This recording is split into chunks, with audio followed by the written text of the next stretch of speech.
السلام علیکم۔ امید کرتی ہوں کہ آپ سب لوگ خیریت سے ہوں گے۔ حضرت آدم علیہ السلام کو اللہ تعالیٰ نے کب، کیسے اور کیوں پیدا کیا، اسی واقعے کو لے کر میں آپ لوگوں کی خدمت میں حاضر ہوئی ہوں۔ حضرت آدم علیہ السلام کا نام قرآن کریم میں 25 مرتبہ آیا ہے اور ان کا ذکر اس سے بھی زیادہ مرتبہ آیا ہے۔ حضرت آدم علیہ السلام یہ وہ نبی ہیں جو ہم سب کے باپ ہیں۔ حضرت آدم علیہ السلام یہ وہ نبی ہیں جن کا تذکرہ قرآن میں سب سے پہلے آیا ہے۔ حضرت آدم علیہ السلام یہ وہ نبی ہیں جو سب سے پہلے انسان بھی ہیں۔ حضرت آدم علیہ السلام یہ وہ نبی ہیں جن کو اللہ نے اپنے ہاتھ سے بنایا ہے۔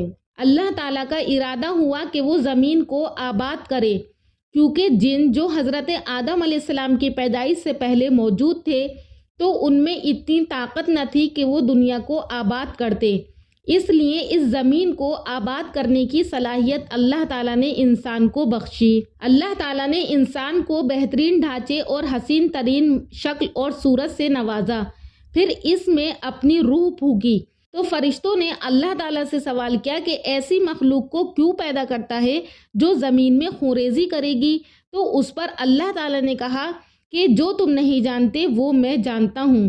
اور فرشتوں کا یہ پوچھنا اللہ تبارک و تعالیٰ سے اعتراض کے طور پر نہیں بلکہ وضاحت کے لیے تھا۔ جب اللہ تعالیٰ نے حضرت آدم علیہ السلام کو پیدا کیا تو زمین کی مٹی لانے کا حکم فرمایا، چنانچہ اللہ تعالیٰ کے پاس مٹی لائی گئی۔ امام ترمذی اور امام احمد رحمۃ اللہ علیہ نے ایک حدیث بیان کی ہے جس کے الفاظ کچھ اس طرح ہیں کہ اللہ تعالیٰ نے حضرت آدم علیہ السلام کو مٹی کی ایک مٹھی سے پیدا فرمایا۔ اس مٹی کو اللہ تعالیٰ نے پوری زمین سے اٹھوایا تھا۔ یہی وجہ ہے کہ حضرت آدم علیہ السلام کی اولاد مٹی کے لحاظ سے ہی ظہور پذیر ہوئی۔ بعض سرخ رنگ کے ہیں تو بعض سیاہ اور بعض سفید اور کچھ اس کے درمیان میں ہیں، بعض نیک ہیں تو بعض خبیث اور کچھ پاکیزہ بھی ہیں۔ انسان کی تخلیق مٹی سے شروع ہوتی ہے۔ اس مٹی کو پانی سے تر کیا گیا تو یہ طین بن گئی۔ اسی وجہ سے قرآن میں کہیں پر مٹی کے لیے تراب اور کہیں پر طین کا لفظ آیا ہے۔ بھیگی ہوئی مٹی کو طین کہتے ہیں۔ اللہ تعالیٰ فرماتا ہے کہ خلقہ من تراب، کہ آدم کو ہم نے تراب سے پیدا کیا، یعنی مٹی سے پیدا کیا۔ مٹی کی عام حالت کو تراب کہتے ہیں۔ جب اس مٹی کو پانی سے بھگویا گیا تو وہ لیسدار ہو گئی، تو پھر اللہ تعالیٰ نے اپنے ہاتھوں سے انسان کا ڈھانچہ تیار کیا اور پھر اس کو ایک مقررہ مدت تک چھوڑے رکھا، یہاں تک کہ گیلی مٹی سوکھ گئی اور اس سے بدبو آنے لگی اور اس کا رنگ سیاہ ہو گیا اور پھر وہ کھنکھنانے لگی اور آخر کار آنکھ پر پکی ہوئی مٹی یعنی فخار یعنی ٹھیکرے کی صورت اختیار کر گئی۔ حضرت آدم علیہ السلام کی پیدائش دراصل اللہ تعالیٰ کا کرشمہ ہے۔ انسانوں کو ایک صورت دی گئی اور اس کا ذکر بخاری اور مسند احمد کی ایک روایت میں ہے کہ اللہ نے آدم کو پیدا کیا اور ان کا قد 60 ہاتھ لمبا تھا۔ تمام جنتی لوگ اس قد اعظم کے ساتھ جنت میں داخل ہوں گے، اور اس وقت سے لے کر آج تک مخلوق کا قد کم ہوتا چلا آ رہا ہے۔ امام احمد نے ایک روایت بیان کی ہے، اس میں نبی اکرم صلی اللہ علیہ وسلم نے حضرت آدم علیہ السلام کا قد 60 ہاتھ لمبا بیان کیا ہے۔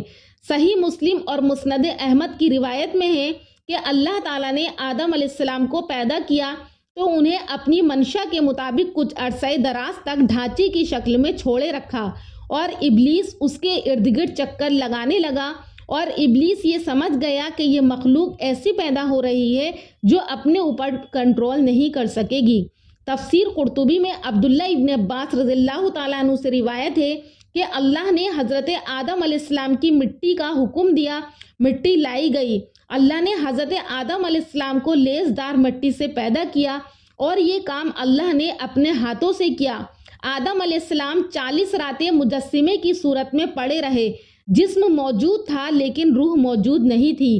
جب اللہ تعالیٰ نے حضرت آدم علیہ السلام میں روح پھونکی تو تفسیر قرطبی میں امام طبری رحمۃ اللہ علیہ لکھتے ہیں کہ اللہ تعالیٰ نے جب حضرت آدم علیہ السلام کے اندر روح پھونکی تو ان کا پتلا اوپر سے نیچے کی طرف بننے لگا، جان اوپر سے آئی۔ سب سے پہلے ان کی آنکھیں کھلی تو آپ نے جنت کو دیکھا، پھر اس کے بعد حضرت آدم علیہ السلام کو چھینک آئی اور ان کا پہلا عمل یہی تھا۔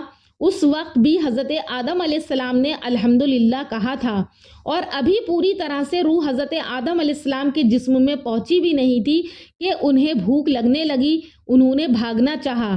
تو اس پر اللہ تعالیٰ نے قرآن کریم میں فرمایا کہ انسان بہت جلد باز ہے۔ صحیح بخاری میں حضرت ابو ہریرہ رضی اللہ تعالیٰ عنہ کی روایت ہے کہ نبی اکرم صلی اللہ علیہ وسلم نے فرمایا کہ جب اللہ نے حضرت آدم علیہ السلام کو پیدا کیا تو وہ 60 ہاتھ لمبے تھے، یعنی جب آدم علیہ السلام کو پیدا کر دیا گیا تو اللہ تعالیٰ نے ان کی پشت پر ہاتھ پھیرا تو اس سے قیامت تک پیدا ہونے والے انسان باہر نکل آئے۔ آدم علیہ السلام کی تمام اولاد ان کے سامنے آ گئی، اور یہ بات وضاحت کے ساتھ قرآن مجید اور احادیث میں موجود ہے۔ جب اللہ تعالیٰ نے حضرت آدم علیہ السلام کو پیدا کر دیا تو فرشتوں کو حکم دیا کہ آدم کو سجدہ کریں۔ ابلیس جو کہ بہت طاقتور جن تھا، ہمیشہ اللہ کی فرما برداری کرتا تھا، اور اس نے اپنا بلند مرتبہ پا کر فرشتوں میں مقام حاصل کر لیا تھا۔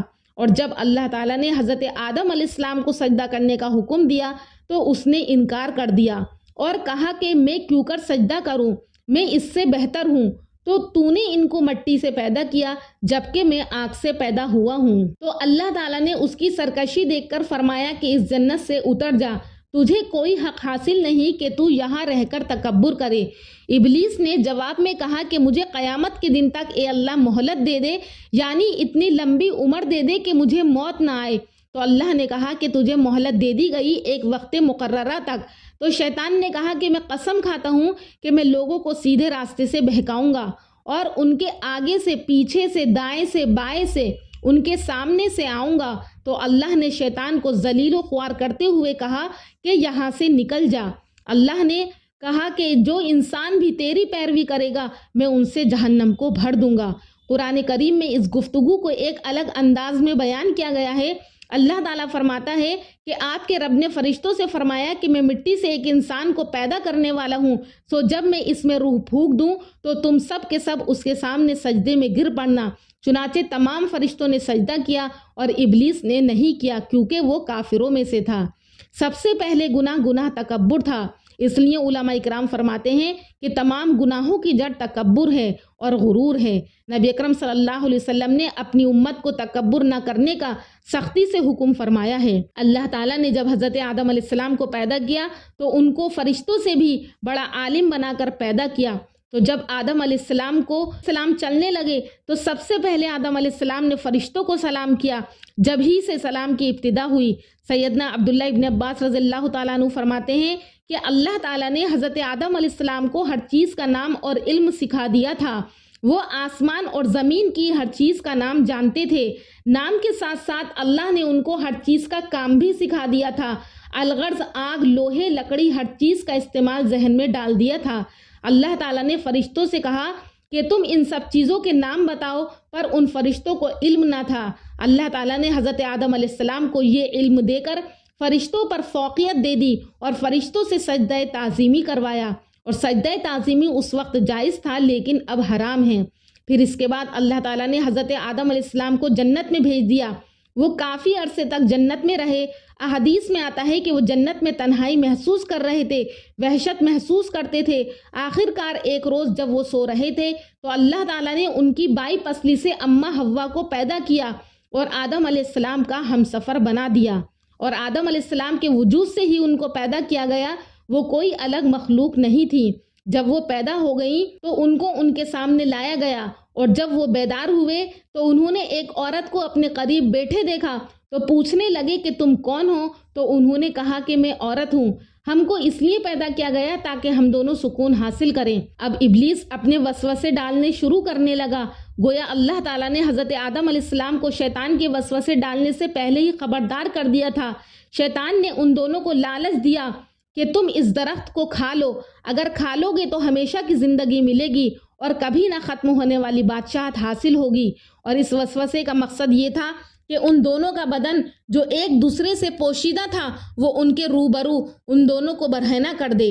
اسی طرح سے اس نے حضرت آدم علیہ السلام کو بہکا دیا، اور اس نے ایسا کیا کہ وہ دونوں لباس میں تھے، جب انہوں نے اس درخت سے کھایا تو لباس ان دونوں سے نیچے اتر گیا، اور شیطان یہی چاہتا تھا اور شیطان ان دونوں کے سامنے اللہ کی قسم کھانے لگا کہ میں تم دونوں کا خیر خواہ ہوں۔ اس وقت سے جھوٹی قسم کی ابتدا ہوئی اور اس نے ان دونوں کو دھوکہ دے کر بہکا دیا، اور دونوں کے کپڑے اترنے پر شرم آئی اور وہ دونوں اپنے بدن کو درخت کے پتوں سے ڈھانپنے لگے۔ حدیث میں آیا ہے کہ آدم بھاگنے لگے تو اللہ تعالیٰ نے پکارا، آدم مجھ سے بھاگتے ہو؟ آدم بولے کہ اللہ شرم کی بنا پر بھاگ رہا ہوں، اور یہ کہ میں تیری نافرمانی بھی کر چکا ہوں، اب تیرا سامنا کیسے کروں؟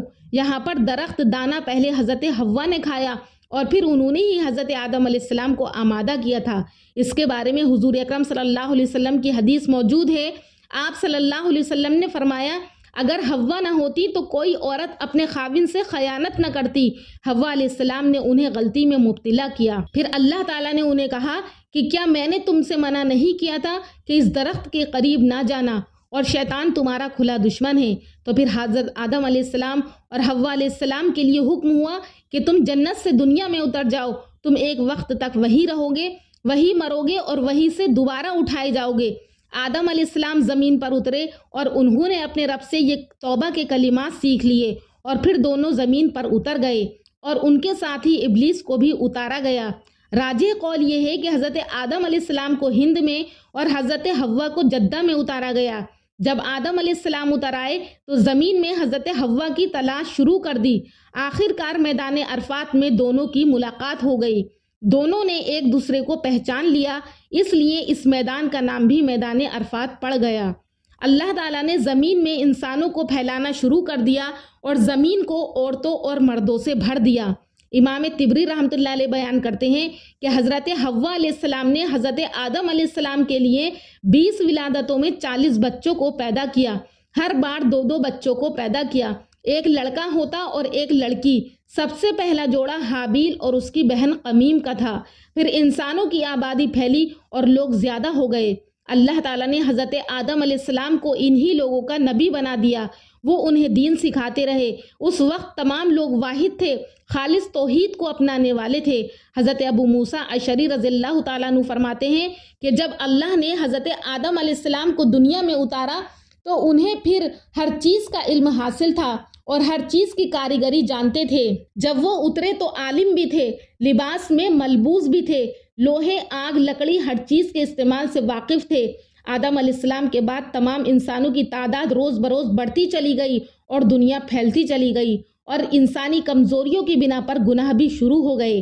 حضرت آدم علیہ السلام 960 سال زندہ رہے۔ ان کی کل عمر تو 1000 سال تھی، لیکن 40 سال ان کی عمر سے کم کر دی گئی۔ سیدنا ابو ہریرہ رضی اللہ تعالیٰ عنہ بیان کرتے ہیں کہ رسول اللہ صلی اللہ علیہ وسلم نے فرمایا کہ جب اللہ نے حضرت آدم علیہ السلام کو پیدا فرمایا تو ان کی پیٹھ پر اللہ تبارک و تعالیٰ نے ہاتھ پھیرا، اس طرح سے جتنے لوگ پیدا ہونے والے تھے ان کی روحیں وجود میں آ گئیں۔ پھر ہر انسان کی آنکھوں کے درمیان ایک نور رکھ کر آدم علیہ السلام کے سامنے پیش کیا گیا۔ انہوں نے پوچھا کہ یا اللہ یہ کون لوگ ہیں؟ تو اللہ تعالیٰ نے فرمایا کہ یہ تیری اولاد ہیں۔ ان میں سے ایک کی پیشانی کی چمک آدم علیہ السلام کو بہت اچھی لگی، تو آدم علیہ السلام نے پوچھا کہ اللہ یہ کون لوگ ہیں؟ تو جواب ملا کہ آدم یہ تیری اولاد ہیں۔ بہت دور جا کر حضرت داؤد ہیں، تو اللہ تعالیٰ نے کہ یہ تیری اولاد میں ایک پیغمبر ہوں گے۔ آدم علیہ السلام نے ان کی عمر پوچھی کہ ان کی عمر کتنی ہے؟ تو اللہ تعالیٰ نے کہا کہ ان کی عمر 60 سال ہے۔ تو حضرت آدم علیہ السلام نے کہا کہ اللہ میری عمر سے 40 سال ان کی عمر میں شامل کر دے۔ جب حضرت آدم علیہ السلام کے کہنے سے 40 سال ان کی عمر میں شامل کر دیے گئے، اور اسی طرح سے جب اللہ تبارک و تعالیٰ نے تمام مخلوق کو سامنے رکھا تھا تو یہیں پر اللہ تبارک و تعالیٰ نے سب سے عہد لیا تھا کہ کیا میں تمہارا رب نہیں ہوں؟ اسی عہد کو عہد الست کہتے ہیں، احادیث میں اس کا ذکر موجود ہے۔ حضرت آدم علیہ السلام کے وصال کا وقت قریب ہوا اور فرشتے روح قبض کرنے آئے، تو حضرت آدم علیہ السلام نے کہا کہ ابھی تو میری عمر کے 40 سال باقی ہیں، کیونکہ انبیاء اپنی عمر سے واقف ہوتے ہیں، اس لیے حضرت آدم علیہ السلام نے یہ کہا تھا۔ لیکن آدم علیہ السلام اس بات کو بھول گئے۔ جب آدم علیہ السلام مرنے کے قریب تھے تو انہوں نے جنت کے پھل کھانے کی خواہش ظاہر کی۔ ان کے لیے جنت کے پھلوں کی تلاش میں ان کے بیٹے نکل گئے۔ جب جنگل میں پہنچے تو ان کے سامنے فرشتے انسانی شکل میں حاضر ہوئے اور کہنے لگے تمہارے والد مرنے کے قریب ہیں، گھر واپس جاؤ۔ جب فرشتے حضرت آدم علیہ السلام کی روح قبض کرنے کے لیے آئے تو حوا علیہ السلام نے ان فرشتوں کو پہچان لیا اور وہ حضرت آدم علیہ السلام سے چپٹ گئیں۔ تو حضرت آدم علیہ السلام نے کہا کہ حوا